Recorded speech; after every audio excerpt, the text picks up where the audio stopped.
Appaji alias Mallikarjuna Mutya గత 2-3 సంవత్సరాలుగా అపారమైనటువంటి శక్తులున్నాయి అని చెప్పి సోషల్ మీడియాలో తెగ వైరల్ అయినటువంటి మరొక స్వామీజీ పోక్సో కేసులో ఇరుక్కోవడం జరిగింది. మరీ ముఖ్యంగా మనం తీసుకున్నట్లయితే మిత్రులారా, గత 4-5 సంవత్సరాలుగా ఈ కొంత కర్ణాటక కావచ్చు, తెలంగాణ కావచ్చు, ఆంధ్రప్రదేశ్ ఈ ప్రాంతాల్లో విస్తృతమైనటువంటి ప్రచారం అప్పాజీకి అయితే జరిగింది. మరీ ముఖ్యంగా జనాలు కొంత గుడ్డిగా నమ్మి ఆయన దగ్గరికి వెళ్ళడం అయితే జరుగుతుంది. మరి ముఖ్యంగా పేసుల్ని చూసి పేర్లు చెప్తాడు, అదేవిధంగా ఫోన్ నంబర్లని ఒక 2-3 నంబర్లని కూడా చెప్తాడు. ఇట్లా రకరకాల పెద్ద ఎత్తున అప్పాజీకి అయితే సోషల్ మీడియాలో అయితే ప్రచారం అయితే జరిగింది. చాలామంది భక్తులు వెళ్తుంటారు. మరి మనం ఒకసారి చూసుకున్నట్లయితే ఈ అప్పాజీ 2 రోజుల క్రితం అప్పాజీ మీద కర్ణాటకలో ఆ కర్ణాటక రాష్ట్రానికి సంబంధించినటువంటి బాలల హక్కుల కమిషన్ అప్పాజీ మీద ఒక పోక్సో కేసు బుక్ చేయాల్సిందిగా కోరడంతో అప్పాజీ మీద కర్ణాటక పోలీసులు పోక్సో కేసు బుక్ చేయడం జరిగింది. మరి అప్పాజీకి నోటీసులు ఇవ్వాలని చెప్తే ఆయన ఆశ్రమంలో లేడంటే అక్కడి నుంచి తెలంగాణ రాష్ట్రంలో ఎక్కడో ఒక రహస్యమైనటువంటి ప్రాంతాలకైతే ఆయన వెళ్ళిపోయినట్లు తెలుస్తున్నది. మహారాష్ట్రకు సంబంధించినటువంటి భక్తులు 19 తారీఖు అప్పాజీ ఆశ్రమానికి వెళ్తే 7 సంవత్సరాల అమ్మాయిని తన ఒళ్ళో కూర్చునబెట్టుకొని వికృతంగా ప్రవర్తించినటువంటి అప్పాజీ మీద ఈ పోక్సో కేసు నమోదు చేయాల్సిందిగా పోలీసులను అయితే కోరడం జరిగింది. మీరు ఒకసారి చూసుకున్నట్లయితే ఇదే చిన్న అమ్మాయికి సంబంధించినటువంటి ఫోటో.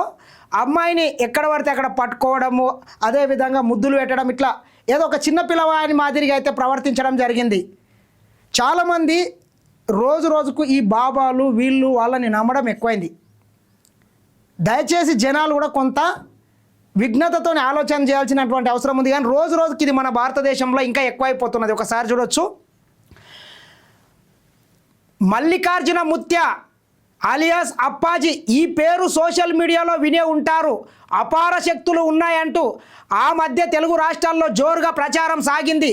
చాలామంది తెలుగు ప్రజలు ఆ యువకుడిని కలవడానికి బారులు తీసేవారు. ఆ మధ్య కొన్ని విమర్శలు రావడంతో కనుమరుగైపోయాడు.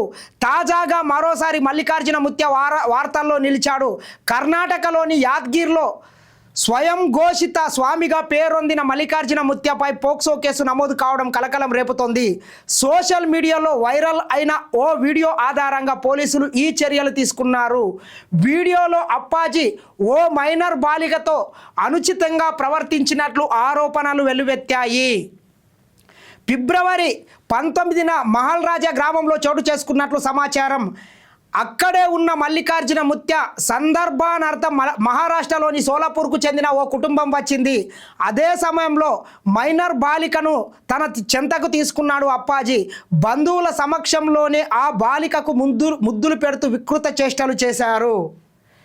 బంధువుల సమక్షంలోనే ఆ చిన్న బాలికను అప్పాజీ తన ఒళ్ళో కూర్చుని పెట్టుకొని వికృత చేష్టలు చేస్తుంటే ఇక దేవుడే మా పాపని ఈ రకంగా చేస్తున్నాడని చెప్పి పేరెంట్స్ కూడా తబ్బిబ్బాయి వాళ్ళు ఆ వీడియోలు చేసి వారి సోషల్ మీడియా ప్లాట్ఫారాలల్లో పోస్ట్ చేయడంతో ఈ అప్పాజీకి ఈ చిక్కులు వచ్చి పడాయని మాత్రం చెప్పొచ్చు.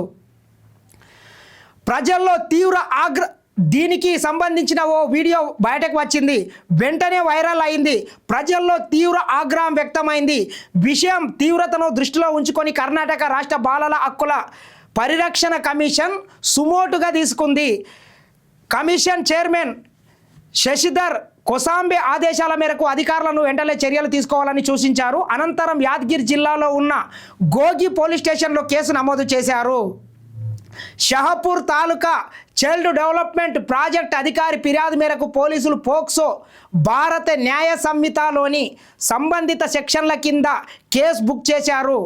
ఘటన తర్వాత మల్లికార్జున ముత్య రాత్రివేళ మఠం విడిచి తెలంగాణకు వెళ్ళినట్లు సమాచారం. విచారణకు హాజరు కావాలని నోటీసులు జారీ చేసినట్లు అధికారులు తెలిపారు. హాజరు కాకపోతే ప్రత్యేక బృందాన్ని ఏర్పాటు చేసి అరెస్టు చేసే అవకాశం ఉందని పేర్కొన్నారు. ప్రస్తుతం దర్యాప్తు కొనసాగుతోంది. ఈ ఘటనపై దర్యాప్తు కొనసాగుతోంది. కాగా మల్లికార్జున ముత్య వయసు 26-27 సంవత్సరాలుగా అంచనా. గత 4 ఏళ్లుగా సోషల్ మీడియాలో అప్పాజీ పేరుతో యాక్టివ్గా ఉన్నాడు. ఇన్స్టాగ్రామ్, యూట్యూబ్, ఫేస్బుక్ వేదికలపై ఈ యువకుడి వీడియోలు విస్తృతంగా వైరల్ అయ్యాయి. భక్తులు అప్పాజిగా పిలుస్తుంటారు. ఉత్తర కర్ణాటకతో పాటు పరిసర ప్రాంతాల్లో కొందరు అప్పాజిని నడిచే దేవుడిగా భావిస్తుంటారు. ఒక సాధారణమైనటువంటి ప్రజలే కాదు మిత్రులారా, ఈ అప్పాజీ దగ్గరికి చాలామంది రాజకీయ నాయకులు వెళ్తుంటారు, ఎమ్మెల్యేలు వెళ్తుంటారు, ఎంపీలు వెళ్తుంటారు. చాలా అప్పాజీ చెప్తే ఖచ్చితంగా జరుగుతుంది అనేటటువంటి ఒక విస్తృతమైనటువంటి ప్రచారాన్ని మాత్రం ప్రజల్లోకి తీసుకెళ్లడంలో మాత్రము అప్పాజీ టీము మాత్రం సఫలమైందని చెప్పొచ్చు. చాలా వరకు మిత్రులారా చెప్తుంటారు కొంతమంది, ఈ అప్పాజీ ఈ వివరాలన్నీ ఎట్లా చెప్తున్నాడా అంటే, ఆయన ఆశ్రమానికి వెళ్ళినటువంటి ప్రతి భక్తుని కదలికల మీద వాళ్ళు దృష్టి పెట్టి ఈ భక్తులకు సంబంధించినటువంటి వివరాలను మొత్తం వాళ్ళు తీసుకొని అప్పాజీకి చేరవేయడంతో అప్పాజీ వాళ్ళ వారి వివరాలను అయితే చెప్తున్నట్లు కొంత అక్కడ అయితే తెలుస్తున్నది. చూసుకోవచ్చు ఒకసారి మీరు. అప్పాజీ సంబంధించినటువంటి వీడియో కూడా ఇదే.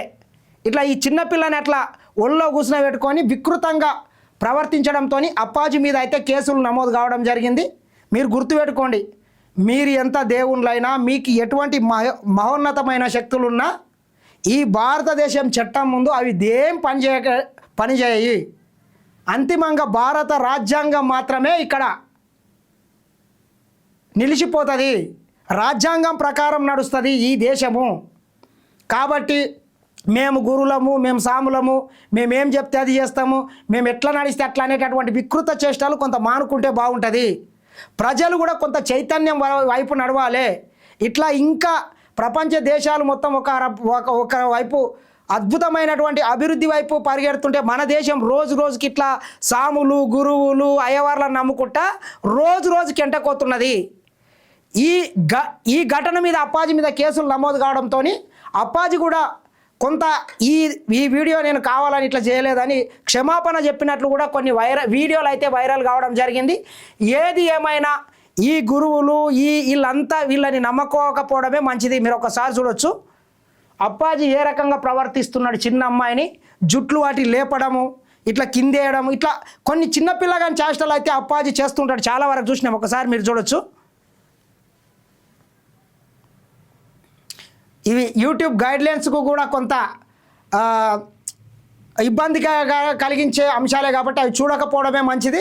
ఈ రకంగా ప్రవర్తించడంతో అప్పాజీ మీద మాత్రము పోక్సో కేసుని కర్ణాటక రాష్ట్ర పోలీసులు అయితే నమోదు చేయడం జరిగింది. మరి ప్రస్తుతం అప్పాజీ అయితే పరారీలో ఉన్నాడంట. మరి తర్వాత పోలీసుల ముందు హాజరయ్యి ఏం చెప్తాడు, విచారణకు హాజరయ్యి ఏంటి అనేటటువంటిది వేచి చూస్తే మనకు కొంత తెలిసే అవకాశం కూడా ఉన్నది. చూద్దాం ఏం జరుగుతుందో. ఇట్లా చూసుకుంటూ పోతే చాలా వరకు ఈ దేశవ్యాప్తంగా ఈరోజు రేపు ఈ అప్పాజీలు, ఈ గురువులు, ఈ అఘోరీలు, ఈ దొంగ బాబాలు వీళ్ళందరూ ఎక్కువ ఈ సమాజాన్ని ఈ రోజుకు చాలా ఈ సమాజంలో మూఢనమ్మకాలు మాత్రము పెట్టేగిపోయే విధంగా రోజుకు కొత్త బాబాలు అయితే పుట్టుకొనే వస్తున్నారు. ప్రజల్ని రోజుకు గొర్రెల్ని చేస్తున్నారు, ఎడ్యోళ్ళని చేస్తున్నారు. ముఖ్యంగా ఈ బాబాల కల్చర్ మాత్రం ఎక్కువ ఈ ఉత్తర కర్ణాటక ప్రాంతంలో చాలా ఉంటుంది. దయచేసి ఇటువంటి వాళ్ళని ఎక్కువ నమ్మాల్సినటువంటి అవసరం కూడా లేదని మరొక్కసారి మా తెలంగాణ ప్రాంతం నుండి కూడా చాలామంది పోతుంటారు. కాబట్టి ఇటువంటి మహిమలు ఇవన్నీ కాకుండా కొంత ప్రజలు కూడా విఘ్నతతోని ఆలోచన చేసి ఉండాల్సినటువంటి అవసరం కూడా ఉందని తెలియజేస్తున్నా. ఇది చూస్తూనే ఉండండి SN TV.